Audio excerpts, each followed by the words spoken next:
dumbest thing to happen to human communication since the invention of the group chat, the podcast. Look around. Everyone has one. Your barista has one. Your plumber has one. My landlord, who hasn't fixed my leaky sink in 3 months, probably has a podcast called DIY Maintenance and the Stoic Mindset. You've got 2 completely unqualified friends sitting in a damp basement using a mic they bought off Amazon for $15, calling themselves thought leaders. They're not sharing knowledge, they are contributing to noise pollution. And the audio quality is so tragically bad, it genuinely sounds like they recorded the episode inside a recycling bin during a hailstorm. You spend an hour listening to 2 people with vocal fry discussing finding your authentic truth, and all you find is a relentless echoing static. Now, starting a podcast is easier than opening a chain coffee shop.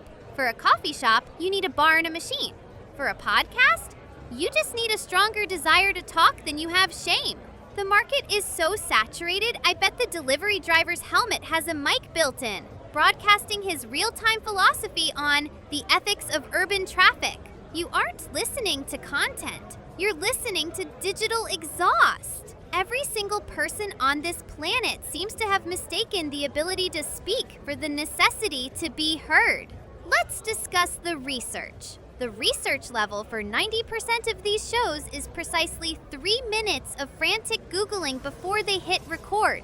The title will be something aggressive and philosophical, like Episode 73, Mastering Stoicism While Meal Prepping Your Way to a $1 Billion Mindset. And the host? They haven't mastered anything. They are struggling more than you are. So, the philosopher Epictetus, or Epictetus, whatever, said, control what you can control and don't worry about the rest. Thoughts, Kevin? Does that resonate with your recent existential crisis? Kevin, the co-host, then responds with a 9-minute anecdote about how that resonates with his feeling after his Tinder date left mid-appetizer. This is not knowledge transfer. It's vulnerable narcissism with an RSS feed. They're not teaching you how to build a business. They're teaching you how to use buzzwords to disguise your fundamental lack of experience. You're not getting investment tips. You're getting 2 hours of uninterrupted confirmation that other people are just as lost and confused as you are. Now, hosts have mastered the art of emotional sales. They've invented vulnerability theater. They aren't sharing vulnerability. They're reducing the personal boundary to 0 in exchange for maximum engagement. And the types of podcasts are getting criminally niche. Now we have podcasts dedicated to ambiance. You have one guy who literally sits in front of a running dishwasher and calls it mindful household noise, finding peace in the spin cycle. You're listening to a literal appliance hum to feel grounded. You are paying for content that is designed to be completely ignored. We have monetized background noise. This is the ultimate surrender to the void. A person talking about nothing while you listen to nothing. And what's the core promise of every single self-help podcast? Unlock your potential. No! I don't want to unlock my potential. My potential is probably just sitting there, playing video games, waiting for my student loans to disappear. Leave it alone! Here is the true paradox of the podcast boom. You listen to people who make you anxious about not having your own podcast. You're sitting on the subway, listening to 2 completely unqualified strangers debate the future of digital nomadism. And suddenly, you start sweating because you haven't trademarked your own podcast title yet. You're thinking, my take on the gig economy is so much more nuanced. I could be getting 50 listens right now. You're not learning how to find inner peace. You're learning how to avoid your landlord's phone calls for an hour and 15 minutes. You're using someone else's rambling words to escape your own real problems. This is active avoidance. You put in your headphones and create an auditory shield against reality. You quote a show to your friend. I heard on a podcast. You pretend you're learning something, but you're just consuming the idea of learning. And let's talk about your listening habits. You listen at 1.5 times or even 2 times speed. The hosts are preaching mindfulness and slow living while you're listening to their chipmunk voices trying to cram 3 hours of wisdom into a 45-minute commute. You are literally rushing through mindfulness. That completely negates the point.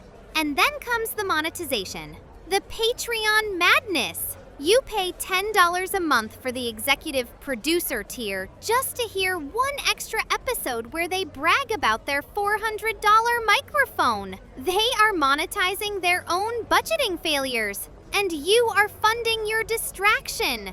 You are paying to stay unfocused. You listen to 3 hours on how to set personal boundaries, but you still can't say no to your mom or ask your boss for a raise.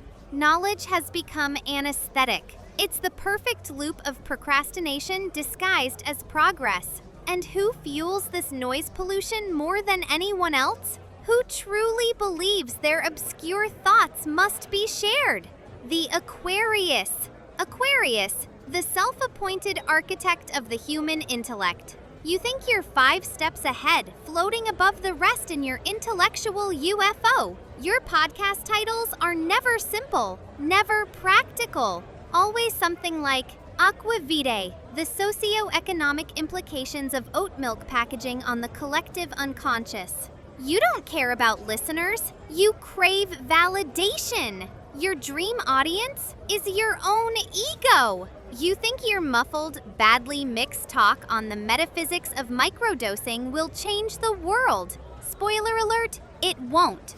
You have 5 listeners. 1's your mom, 4 are bots, and somehow that proves your theory that true thought is always ahead of its time.